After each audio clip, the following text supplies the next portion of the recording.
नमस्कार। सोच समानताको सपना सशक्तिकरणको सङ्घर्ष परिवर्तनको र सफलता छोरीको कार्यक्रम सक्षम छोरीको अर्को नयाँ श्रृङ्खलामा तपाईँ सबैलाई हार्दिक स्वागत गर्न चाहन्छु। म निरज न्युपाने। यो कार्यक्रम जागृति बाल तथा युवा सरोकार नेपाल, बालमैत्री स्थानीय शासन राष्ट्रिय मञ्च, क्यानालन र गुड नेबर्स इन्टरनेसनल नेपालको सहयोगमा एसटिजी स्टुडियोको प्रस्तुति हो। नेपालको संविधान धारा 39 को उपधारा 5 मा बालविवाह गराउन नपाइने कुरा उल्लेखित भएको छ। मुलुकी देवानी संहिता ऐन 2074 र मुलुकी अपराध संहिता 2074 मा 20 वर्ष उमेर नपुगी गरिएको विवाहलाई विवाह मानिँदैन। नेपाल सरकारले बालविवाह विरुद्ध राष्ट्रिय रणनीति 2072 ले सन् 2030 सम्मको यो लक्ष्य प्राप्त गर्नका लागि प्रदेश सरकारहरूले आफ्ना नीति तथा कार्यक्रममा बालविवाह अन्त्य गर्नका लागि निकै अगाडि बढिरहेको देख्न पाइन्छ। प्रदेश नम्बर 1 ले 2082 सम्म बालविवाह मुक्त प्रदेश बनाउने योजना बनाइरहेको छ। बागमती प्रदेशले सन् 2078 सम्म बालविवाह मुक्त प्रदेश बनाउने योजना लिएको छ भने प्रदेश नम्बर 2 मा बेटी बचाओ बेटी पढाओ भन्ने अभियान सञ्चालन गरिरहेको छ। सँगै सुदूरपश्चिम प्रदेशले सानै छु पढ्न देऊ जस्ता अभियानबाट बालविवाह अन्त्य गर्नका लागि परिरहेको देख्न सकिन्छ। तर यद्यपि अझै पनि बालविवाहको सङ्ख्या भने निरन्तर बढिरहेको देख्न पाइन्छ। यही समयमा एकजना यस्तो किशोरी हुनुहुन्छ जसले आजभन्दा 4 वर्ष अगाडि अर्थात् उहाँको 15 वर्ष उमेरदेखि नै बालविवाह अन्त्य गर्नका लागि आफ्ना योजना तथा कार्यक्रमहरूलाई निरन्तर अगाडि बढाइराख्नु भएको छ। कहिले गाउँ समाजका घर दैलो कार्यक्रम गरेर, कहिले सञ्चार माध्यमबाट युट्युब, फेसबुक तथा रेडियोबाट आफ्ना कार्यक्रमहरू ल्याउँदै बालविवाह अन्त्य गर्न लागिराख्नु भएको छ। लामो समयदेखि यो अभियानमा लाग्दै गर्दा जोन्ता इन्टरनेसनल र जोन्ता क्लब अफ काठमाडौँबाट सन् 2019 मा young woman in public affairs अवार्डबाट सम्मानित हुनुभएको छ। सँगै ह्याप्पी वर्ल्ड फाउन्डेसन इङ्कबाट 2018 मा द स्टेट अफ ओक्लामा युएसबाट पनि सम्मानित हुनुहुन्छ। सँगै ग्लोबल टिन हिरो 2018 बाट पनि सम्मानित हुनुभएको छ। यो सँगै युनिसेफ नेपालद्वारा सर्वश्रेष्ठ फिल्म पुरस्कार छोटो फिल्म प्रतियोगितामा पनि उहाँ विजेता बन्नुभएको छ। यति धेरै काम गर्नुभएकी एकजना छोरी प्रशंसा केसीलाई आज हामीले स्टुडियोमा निम्ताएका छौँ। आउनुहोस् उहाँलाई स्वागत गरौँ। रुकुम जिल्लाको एउटा सुन्दर र मनमोहक गाउँमा मेरो जन्म भएको थियो। नदीको किनारमा रहेको माचमी गाउँका खेत पाखामा दौडिँदै म हुर्किएँ। त्यसैले मेरो बाल्यकाल धेरै रमाइलो थियो।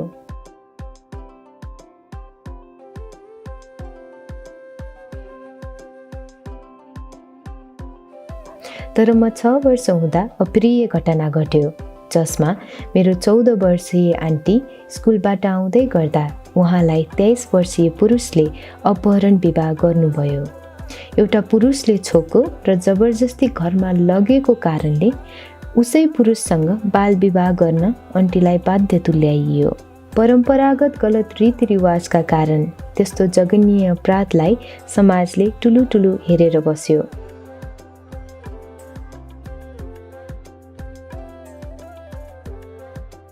मलाई त्यो हृदय विदारक जबरजस्ती विवाहलाई रोक्न थियो।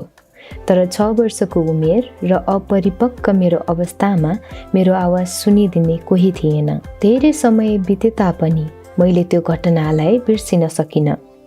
त्यसले मेरो मनमा गहिरो चोट पुर्याएको थियो। मैले बेवास्ता नि कसरी गर्नु जब रुकुममा अझै पनि म जस्तै किशोरीहरू बाल विवाह, जबरजस्ती विवाह, बाल गर्भधारणका शिकार भइरहेका छन्। अन्तिममा मैले आफै बाल विवाहको विरुद्ध लड्ने दृढ सङ्कल्प लिएँ। रुकुम जिल्लामा रहेका आमा समूह, स्थानीय निकाय, प्रहरी प्रशासन, स्कुल र स्वास्थ्य चौकीमा रहेका जनशक्तिलाई परिचालन गरी विभिन्न ठाउँमा जनचेतनामूलक कार्यक्रम सञ्चालन गरियो। विभिन्न रिसर्च र डकुमेन्ट्रिजबाट बाल विवाह र अपहरण विवाहलाई नजिकबाट बुझ्न सकियो। स्थानीय सञ्चारकर्मीको सहयोगद्वारा रेडियो कार्यक्रम र पत्र पत्रिकाबाट समाजमा बालविवाह विरुद्ध चेतना फैलाइयो। आफ्नै समुदायमा जरा गाडेका समस्यालाई निर्मूल गर्ने ठुलो सङ्कल्प लिएकी मैले परिवर्तन समय लागे तापनि अवश्य ल्याउन सकिन्छ भन्ने कुरा बुझ्दै गएकी छु। स्वागत छ प्रशंसाजी तपाईँलाई यो कार्यक्रम सक्सेस गरेमा। धेरै धेरै धन्यवाद। यो कार्यक्रमको ठुलो फ्यान थिएँ म, आज आउन पाइयो, एकदमै रमाइलो लागिरहेको छ। के गर्दै हुनुहुन्छ आज? अहिले चाहिँ म डकुमेन्ट्रिजहरू एडिट गर्दैछु, त्यो स्क्रिप्ट राइटिङहरू, त्यो पोस्ट प्रोडक्सनमा चाहिँ धेरै व्यस्त छु अहिले। विशेष गरी तपाईँको आफ्नो अभियानलाई निरन्तरता दिनुभएको छ घरमा बसेर। हजुर सर। ओके, अब तपाईँको स्पेसिफिक तपाईँले गर्नुभएको अभियान, तपाईँले गर्नुभएको प्रभाव होइन, तपाईँले गर्नुभएको चेन्जमै रहेर हामी छलफल गरौँ। विशेष गरी बाल विवाह, त्यसमा पनि तपाईँले धेरै पटक प्रयोग गर्ने एउटा शब्द अपहरण विवाह। विगत 4 वर्षदेखि यो अभियानमा लागिरहनु भएको छ होइन। विशेष गरी रुकुमबाट सुरुवात गर्नुभयो, आफ्नै जन्मथलोबाट। बाल विवाहलाई चाहिँ विशेष गरी हामी 20 वर्षभन्दा मुनिको उमेरमा हामी विवाह गऱ्यौँ भने त्यसलाई हामीले बाल विवाह भन्छौँ। नेपाल सरकारले पनि यसलाई बन्दिज गरेको छ, यसलाई विवाह मान्दैनौँ होइन। तपाईँले शब्द प्रयोग गर्नुभएको छ नि, जसलाई अपहरण विवाह, यसले चाहिँ के भन्न खोज्यो? अब सर, अपहरण विवाहको कुरा गर्नुपर्दा चाहिँ अलि हामी पछाडि जानुपर्छ। म चाहिँ रुकुमको माछिमु भन्ने गाउँमा चाहिँ जन्मेको हुर्किएको हो। अनि म बच्चैदेखि हुर्किँदाखेरि चाहिँ हाम्रोमा चाहिँ लतार्ने विवाह भन्ने चाहिँ धेरै प्रयोग हुने शब्द थियो र प्रचलित विवाह पनि। मेरो हजुरआमाहरू, मेरो आन्टीहरू सबै लतार्ने विवाहको शिकार हुनुभएको थियो। अब लतार्ने विवाह सायद नबुझिन सकिन्छ धेरै लतार्ने भनेको तानेर। हजुर, तानेर। अब मेरो आन्टी चाहिँ स्कुलबाट फर्किँदै गर्दाखेरि 14 वर्षको उमेरमा एउटा 23 वर्षको कहिले नभेटेको पुरुषले आफ्नो साथीहरूसँग आएर जबरजस्ती तानेर आफ्नो घरमा लगेर राख्नुभयो। अब त्यो अहिले मैले अङ्कल भन्नुपर्छ उहाँलाई, उहाँले छुनुभयो, उहाँलाई आन्टीलाई लगेर घरमा राख्नुभयो भन्ने यी 2 कारणले गर्दाखेरि मेरो आन्टीलाई चाहिँ उहाँसँग जबरजस्ती विवाह गरिदिनु भयो। परिवार चाहिँ विवाह गर्न बाध्य भयो होइन, छोएकै आधारमा कहिले नभेटेको पुरुषसँग। त्यसकारण तपाईँले यसलाई चाहिँ अपहरण विवाह भनेर संज्ञा दिनुभयो। यो कस्तो भएको थियो भन्दाखेरि यो विषयमा हामीले रुकुममा छलफल गरेका थियौँ। स्थानीय मिडियामा काम गर्नुभएका धेरै सरहरूसँग बसेका थियौँ। अनि हाम्रो के भयो भन्दाखेरि रक्छिने लतार्ने विवाह सायद नेपालका अरू ठाउँका व्यक्तिहरूले बुझ्न नसक्नुहुन्छ, त्यसैले यसलाई बरु अपहरण विवाह भनौँ, उहाँहरूले बुझ्नु पनि हुन्छ, उहाँहरूलाई आइडिया पनि आउँछ भनेर चाहिँ अपहरण विवाह शब्दको चाहिँ प्रयोग भएको थियो। पक्कै भने शब्द भिन्न हुनसक्छ, तर यस्ता किसिमका विवाहहरू चाहिँ हाम्रा हरेक ठाउँमा, हरेक स्थानहरूमा हामीले देख्न सुन्न पाउँछौँ। जति बेला तपाईँ 6 वर्षको हुनुहुन्थ्यो होइन, तपाईँको आन्टीको यो घटना घट्दै त्यति बेलादेखि नै तपाईँले यो विषयमा चाहिँ उठ्नुपर्छ भन्ने चिन्ता लाग्यो, बोल्नुपर्छ भन्ने। सानै हुनुहुन्थ्यो होला त्यति बेला, तपाईँले बुझ्नुहुन्न थियो होला होइन। तर पछि बिस्तारै कहिले महसुस गर्नुभयो? होइन सर, यो कस्तो थियो भन्दाखेरि 6 वर्षको उमेर भनेको त्यो हामी भाँडाकुडी खेल्ने उमेर हो होइन, धेरै कुराको वास्ता हुँदैन नि त। तर त्यो एउटा पल चाहिँ हल्का खट्क्यो कि भित्र, यो त सही होइन कि क्या हो। अब आफैसँग हिँडिरहेको 14 वर्षको खेलिरहेको आन्टी अब 81 अरूको घर जानु पर्दा त्यतिखेर चाहिँ यो ठिक धेरै व्यवहारिक कुरा बुझ्दैन थिएँ मैले पहिला, तर त्यो कुरा चाहिँ भित्र खट्केर बस्यो, भित्र चोट पुर्याएछ। समय बित्दै जाँदा अब परिस्थिति भयो, पढ्दै गएँ, तर त्यो एउटा कुरा चाहिँ नबिर्सिने भएँ कि म। अनि राति सुत्दाखेरि पनि कहिलेकाहीँ त 1-2 बजी उठ्दैन के, त्यो नराम्रो सपना देखेर। त्यो हुन्छ नि भित्र, अब त्यसले केही ट्रमाटाइज गरेको थियो कि बच्चाको एउटा इभेन्टले गर्दा। अनि त्यो बिर्सिन नसकेपछि चाहिँ 15 वर्षको उमेरमा चाहिँ होइन, केही गर्नै पर्छ। अझै पनि किशोरीहरू बाल विवाहका शिकार भइरहेका छन्, जबरजस्ती विवाह भइरहेको छ, त्यसैले केही त गर्नुपर्छ भनेर चाहिँ 15 वर्षमा चाहिँ सुरुवात भएको थियो सर। 15 वर्षको उमेरमा चाहिँ तपाईँ बाल विवाहको विरुद्ध अब अभियानमा लाग्नुभयो। हजुर सर। त्यो पनि आफ्नै ठाउँ रुकुमबाट। हजुर सर। के गर्नुभयो त्यो अभियानमा चाहिँ? सर्वप्रथम त सर मलाई एउटा कुरा मेरो परिवारले पनि मलाई बुझाउनु भएको र म आफैले पनि बुझेको के थियो भन्दाखेरि हामी यत्तिकै जनचेतना फैलाउन गएर हुँदैन, त्यहाँ सकिँदैन होइन। हामी आफै पनि धेरै होमवर्क गर्नुपर्छ, प्रिपेयर्ड हुनुपर्छ भन्ने कुरा चाहिँ जानकारी थियो। अनि 15 वर्षको उमेरमा चाहिँ त्यो माइन्डमा आयो ल अब के गर्नै पर्छ भनेर। अनि मैले आफूलाई प्रिपेयर गराउँदै गएँ। अब प्रिपेयर गराउने क्रममा एउटा रमाइलो घटना सुनाउँछु होइन। हाम्रो रुकुममा चाहिँ भर्खर भर्खर रोडहरू पुलहरू बन्दैछ होइन। त्यतिखेर 5 वर्ष अगाडि बन्ने क्रममा थियो, बनेका थिएनन्। त्यही भएर अब स्कुल जानलाई त खोला नाला तर्नुपर्ने, मलाई स्विमिङ आउँदैन थियो। अनि मैले बुवालाई भनेर 15 दिन स्विमिङ क्लासेस लिएँ। कतै त्यस्तो परिस्थितिमा पर्यो भनेपछि खोला नाला तरेर भए पनि चेतना फैलाउन जाउँला भनेर। सो त्यस्तो एउटा सानो सानो एफोर्टहरू चाहिँ आफूबाट गरिरहेकी थिएँ। त्यो बाहेक अध्ययन गर्न थियो, त्यसैले मेरो स्कुलमा हुनुभएको साइकोलोजिस्ट टिचरलाई गएर भेटेँ चाइल्ड साइकोलोजीको बारेमा बुझ्नलाई। त्यो बाहेक प्रहरी प्रशासनमा गएर के छन् त नीति नियमहरू, कति चाहिँ मुद्दाहरू चलेका छन् यी विषयमा जस्ता लिएर यी सबै कुराहरूमा चाहिँ होमवर्क गरेँ सर। रिसर्च पनि भयो, सबै कुरा गरेँ। अनि त्यसपछि 16 वर्षको उमेरमा, 15 वर्षभरि त्यो भयो, 16 वर्षको उमेरमा चाहिँ मैले मेरो पहिलो यो अपहरण विवाहलाई चाहिँ अन्त्य गर्ने कार्यक्रम, अवेरनेस कार्यक्रम चाहिँ सञ्चालन गरेँ सर। चलाउनु भयो होइन। तपाईँ त्यसबाट सँगसँगै तपाईँले रेडियोमा पनि काम गर्नुभयो। हजुर सर। होइन, रेडियोमा पनि काम गर्नु, पत्र पत्रिकाहरूमा लेखनका कुराहरू, अध्ययन गर्ने कुराहरूमा धेरै लामो समय गर्नुभयो। अनि बिस्तारै आएर तपाईँले अहिले त भिडियोहरू बनाउनुहुन्छ होइन। भिडियो आफै बनाउनुहुन्छ, आफै खिच्नुहुन्छ, आफै एडिटिङ गर्नुहुन्छ होइन। त्यहाँ पनि विशेष गरी तपाईँले बाल विवाहसँग रिलेटेड यस्तो स्टोरीहरू होइन, कथाहरू सङ्कलन गर्ने काम गर्नुहुन्छ। के गर्नुभएको छ यसमा चाहिँ? सर रेडियोमा काम भन्दाखेरि पनि एउटा कोलाब्रेसन थियो स्थानीय लेभलमा। रेडियोले चाहिँ धेरै इम्प्याक्ट पुर्याउँदो रहेछ हाम्रो रुकुममा चाहिँ। एकदम राम्रो काम पनि गरिराख्नु भएको छ यो रेडियोको सरहरूले होइन। रेडियो पत्रपत्रिकाहरूको सरले उहाँहरूसँग कोलाबोरेसनका रूपमा गएका थियौँ उहाँहरूको सपोर्टले। त्यो बाहेक डकुमेन्ट्रीको कुरा गर्दाखेरि चाहिँ सर मलाई कथा भन्न चाहिँ एकदमै त्यो मलाई मनपर्ने आफ्नो इच्छा भएको हुनाले बाल विवाह सम्बन्धी चाहिँ धेरै कथाहरू बटुलेकी छु, अपहरण विवाह सम्बन्धी पनि बटुलेकी छु र त्यसलाई एडिटिङ गरेर डकुमेन्ट्रिजहरू चाहिँ बनाउँछु। र त्यो डकुमेन्ट्रिजको उद्देश्य चाहिँ के छ भन्दाखेरि रुकुम बाहिरका जति पनि जनशक्तिहरू छन् वा स्थानीय निकायहरू हुनुहुन्छ उहाँहरूलाई चाहिँ यो समस्याको बारेमा चाहिँ ज्ञान होस्। किनभने धेरैलाई अहिले पनि अपहरण विवाहको बारेमा थाहा छैन। काठमाडौँको कति मान्छेहरूलाई सोध्नु भयो भने त बाल विवाह पनि हुन्छ र जस्तो कुरा पनि मैले सुनेकी छु। त्यसैले सम्बन्धित निकायले चाहिँ यो कुराहरू जान्नै पर्छ जस्तो लाग्छ मलाई। त्यसैले उहाँहरूलाई देखाउनलाई एउटा त्यो इम्पोर्टेन्स उहाँहरूको पनि त्यहाँ ल्याउनलाई चाहिँ डकुमेन्ट्रिजहरू बनाउने देखाउने गरिरहेकी छु सर। यो टेक्निकल कुरामा काम गर्दै गर्दा कतिको सजिलो छ? टेक्निकल कुरा गाह्रो छ सर। मलाई चाहिँ गाह्रो थियो किनभनेपछि मेरो घरमा न त कोही फिल्म ब्याकग्राउन्डको हुनुहुन्छ न त कसैले कहिले भिडियो एडिटिङ सफ्टवेयर्सहरू चलाउनु भएको छ होइन। यो चाहिँ एकदमै एक्लो अलोन जर्नी भयो मेरो लागि। अनि एडिटिङ सिक्न एकदमै गाह्रो भयो। अनि 12 क्लास पढ्दै एडिटिङ सिकेकी थिएँ।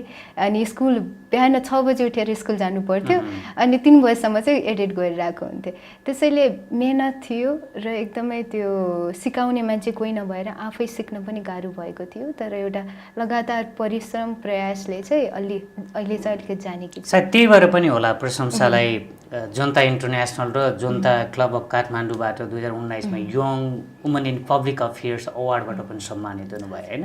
त्यो सँगसँगै तपाईँ ह्याप्पी वर्ल्ड फाउन्डेसन इङ्कबाट पनि 2018मा द स्टेट अफ ओक्लामा युएसएबाट पनि सम्मानित हुनुभयो एउटा अवार्ड। सँगसँगै ग्लोबल प्राइभेट लिमिटेडबाट सञ्चालित हुने हरेक वर्ष नेपालभरिमा उदाहरणीय काम गर्ने सामाजिक क्षेत्रमा विशेष गरी टिन एजका साथीहरूलाई सम्मान गर्ने award global teen hero Nepal है 2018बाट पनि सम्मानित हुनुभयो। सँगसँगै तपाईँ युनिसेफ नेपालद्वारा सर्वश्रेष्ठ फिल्म पुरस्कार जो छोटो फिल्म मेकिङ एउटा प्रतिस्पर्धा हुन्थ्यो त्यसमा पनि सम्मानित हुनुभयो। सायद यी परिश्रमले होला। यति धेरै अवार्ड सम्मान पाएपछि तपाईँलाई कस्तो फिल हुन्छ? सर अब खुसी त फिल भइहाल्छ। अनि सबैभन्दा धेरै खुसी चाहिँ कस्तो हुँदो रहेछ भने लगातार एक्लै परिश्रम गरिसकेपछि कसैले आएर थप थपाइदिँदा ए राम्रो काम गर्यो है भन्दा चाहिँ त्यतिखेर त्यो महसुस चाहिँ अर्कै हुँदो रहेछ सर। किनभने लगभग 2-3 वर्ष त एक्लै काम गरियो, न त फाइनेन्सियल सपोर्ट थियो न त अरू कुनैबाट त्यस्तो ठुलो सपोर्ट पाएकी थिएन होइन। त्यसैले जितिसकेपछि चाहिँ धेरै कोलाबोरेसनहरू गर्न पाइयो होइन।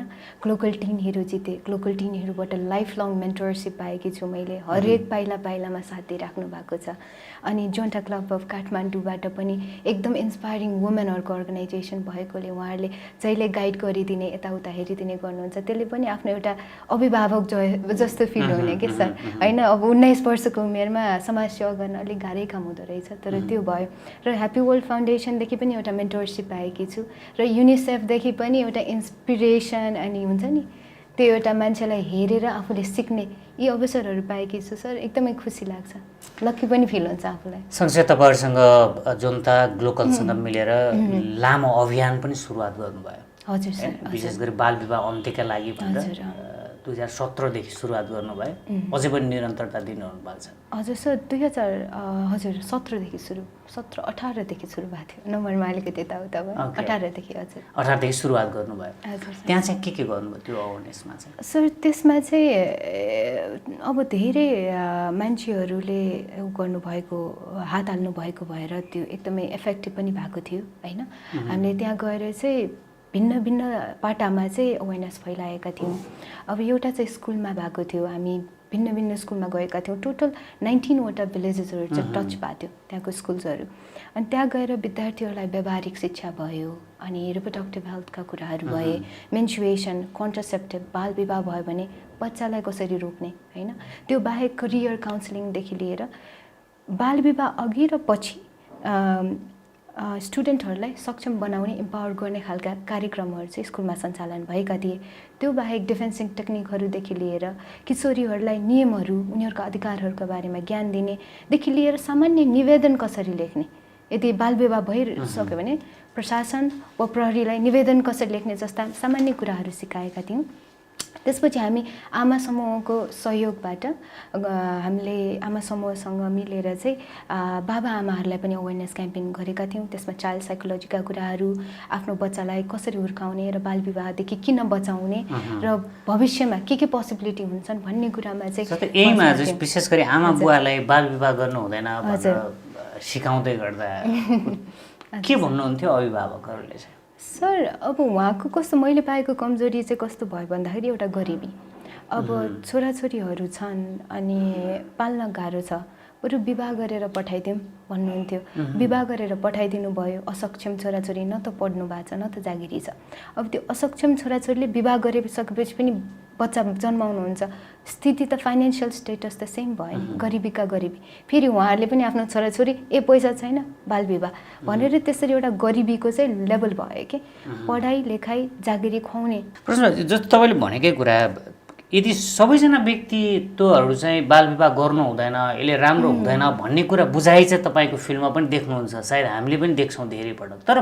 बाल विवाह चाहिँ निरन्तर सङ्ख्यात्मक रूपमा हेर्ने मान्छे बढेको बढे देखिन्छ कि यसका मूल कारणहरू चाहिँ के हुन्छ जस्तो लाग्छ तपाईँलाई चाहिँ सर कारणहरू दुईवटामा चाहिँ विभाजित हुन्छ एउटा जबरजस्ती विवाह जो चाहिँ अरूले गरिदिने अनि एउटा चाहिँ भागी विवाह चाहिँ स्पेसली टिनेजरहरूले आफै लभ परेर चाहिँ गर्नुहुन्छ अब यी दुइटैमा जाँदाखेरि चाहिँ जबरजस्ती विवाह चाहिँ एउटा गरिबीले हुनसक्छ एउटा अपहरण विवाह जस्तै सामाजिक कुरीतिहरूले हुन सके त्यो बाहेक भइसक्यो सोसल कन्स्ट्रक्ट सामाजिक व्यवस्थापनले पनि हुन सके त्यो चाहिँ जबरजस्ती विवाहका कारण हुन सक्यो भनेपछि अर्को भागी विवाहको चाहिँ लभ म्यारेज लभ पर्यो वा हुन्छ नि मेरो साथले गरिसक्यो म पनि गर्नु पर्यो वा पढ्न नसकेर म त पढ्नै सक्दिनँ बरु विवाह गरेर घर गृहस्थी गरेर खान्छु भन्ने यसरी चाहिँ लेभलमा डिफ्रेन्ट डाइनामिक वेमा चाहिँ जाँदो रहेछ सर कारण चाहिँ अब तपाईँको एकदमै पोइन्टमा जाँदाखेरि चाहिँ अब के गर्न सकिन्छ होला त तपाईँले भनेकै जस्तै यो 3-4 किसिमका विवाह गर्ने तरिकाहरू देखाउनु भयो कारणहरू पनि भन्नुभयो अब के गर्नुपर्छ त्यसलाई अन्त्य गर्नको लागि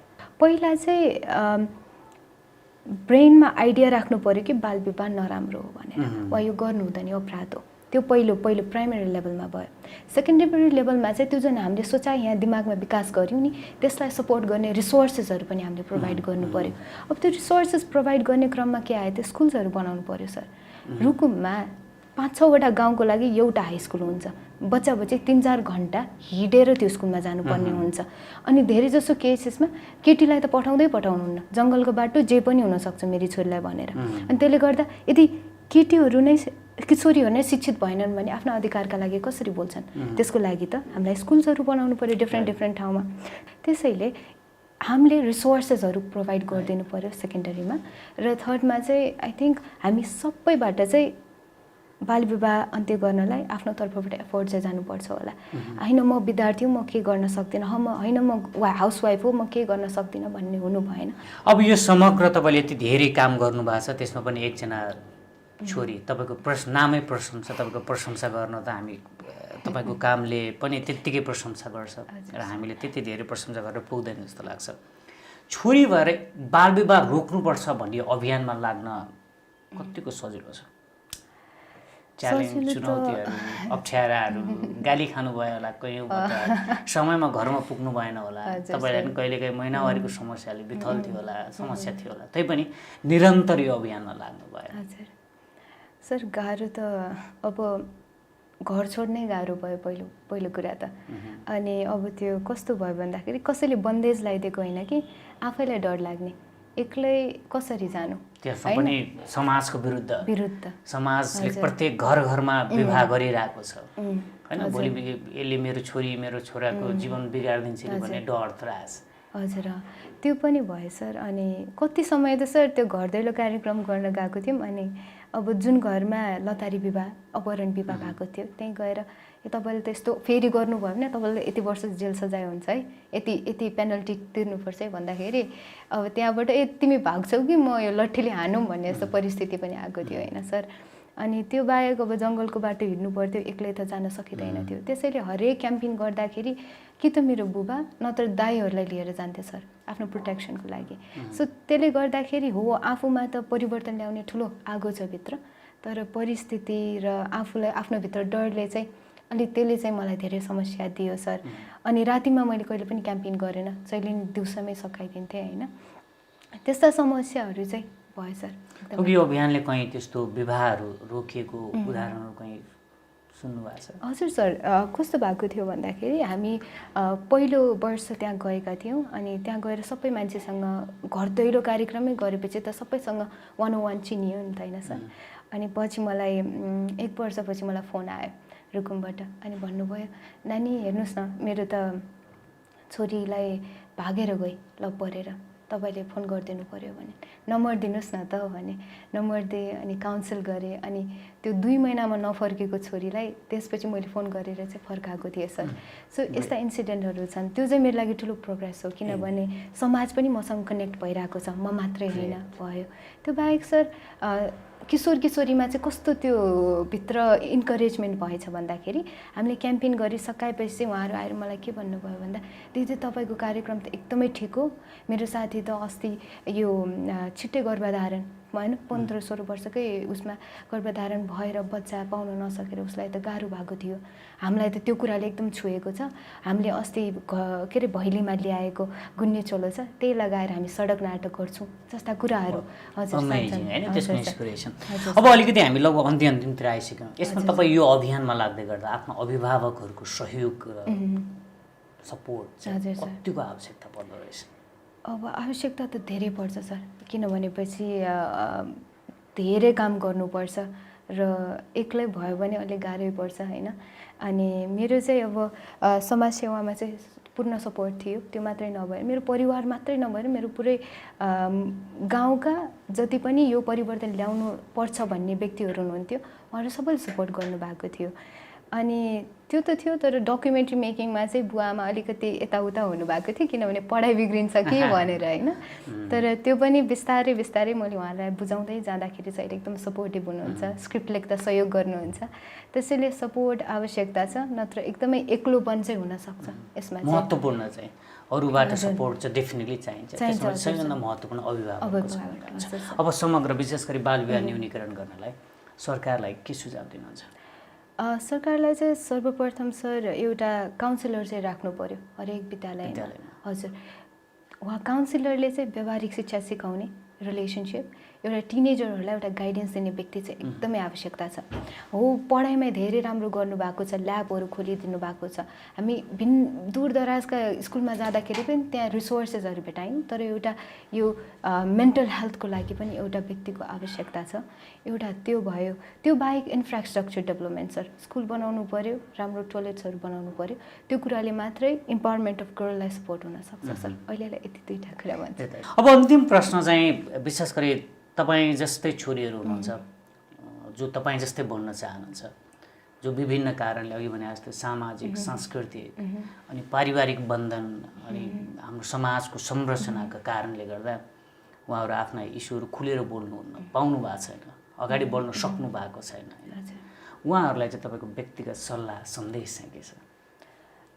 किशोरीहरूलाई चाहिँ के भन्न चाहन्छु भन्दाखेरि हो, हामीलाई धेरै कुराहरू गर्न मन हुन्छ, आफ्नो दिमागमा चाहिँ धेरै ठुल्ठुला भिजनहरू हुन्छन्, तर ती भिजनहरू सुरुमै गएर मान्छेहरूलाई बुझाउँदाखेरि उहाँहरूले नबुझिदिन सक्नुहुन्छ, किनभने तपाईँले बुझ्नु भएको छ नि त, त्यो लेभलको बुझाइ अरूमा नहुन सक्छ। सो त्यो एउटा सानो कुराले गर्दा पनि तपाईँको काममा ठुलो बाधा पुग्न सक्छ। तर त्यस्तो परिस्थितिमा चाहिँ आफू चाहिँ एकदम स्ट्रङ हुनुपर्छ। अब जसले जेसुकै भने तापनि आफूमा विश्वास गर्ने, आफ्नो भिजनमा विश्वास गर्ने र अगाडि बढ्ने। मेरो पनि भन्नुहोस् न, बालविवाह अन्त्य गर्छु भनेर 15 वर्षको उमेरमा लागेकी थिएँ। सबैले त विश्वास गरेनन् होला नि, तर आफू अटल भएर स्ट्रङ भएर अगाडि बढ्यो भनेपछि बिस्तारै सपोर्ट आउँदै गर्छ, मान्छेले पनि बुझ्दै जानुहुन्छ। सो निरन्तरता दिनुहोस् अनि समाजलाई आफ्नो कामबाट प्रमाणित गर्नुहोस्, कुराबाट होइन नि त। हजुर हस्, समय दिनुभयो, तपाईँलाई विशेष धन्यवाद। सर इन्भाइट गरिदिनु भयो, ठुलो सपना थियो यो कार्यक्रममा आउने, धन्यवाद। Thank you. दर्शकबिन, आज हामी विशेष प्रशंसा केसीसँग हामी संवाद गरिरहेका थियौँ। उहाँको यो अभियान, यो कार्यक्रम विशेष गरी हाम्रो समाजलाई असल र सभ्य समाज बनाउनका लागि, विशेष गरी बालविवाह अझ भनौँ अपहरणकारी विवाहलाई अन्त्य गर्न उहाँले चाल्नुभएको अभियान निकै प्रशंसनीय छ। तपाईँ हामीले याद गर्न सक्छौँ विवाह पछाडिका जीवनहरू। विवाह अगाडिको जीवन तपाईँले सायद 20 वर्ष 22 वर्षको समयलाई एकचोटि मनन गर्नुहोस् र त्योभन्दा पछाडिको समय, त्योभन्दा तपाईँले डबल ट्रिपल जिन्दगी तपाईँको कुनै व्यक्तिसँग जिउनु पर्ने हुन्छ। अनि तपाईँले त्यो विवाहलाई रमाइलो गर्दै अथवा कसैको प्रेसरमा विवाह गर्नुभयो भने त्यो विवाहले तपाईँलाई त्यो जिन्दगी एउटा नरकीय अवस्थामा पुर्याइदिन सक्छ। त्यसकारणले आफूलाई विश्वास गर्नुहोस्, आफ्नो सिपमा मेहनत गर्नुहोस् र आफूलाई विश्वास गरेर जबसम्म तपाईँले विवाह एक दिन जीवनमा गर्नै पर्ने चिज हो भन्ने मानसिकता बठाउनुहोस्। विवाह तपाईँको जिन्दगीको सबैभन्दा उत्कृष्ट करियर बनाउने एउटा दिन हो भन्ने कुरा तपाईँ हामीले आत्मसात गऱ्यौँ भने पक्कै पनि बालविवाह अन्त्य गर्न नेपाल सरकारको कार्यक्रम नीति चाहिँदैन। यहाँनिर तपाईँ कसैको सहयोग चाहिँदैन। त्यत्तिकै तपाईँ र मेरो समाज बालविवाह मुक्त बन्छ।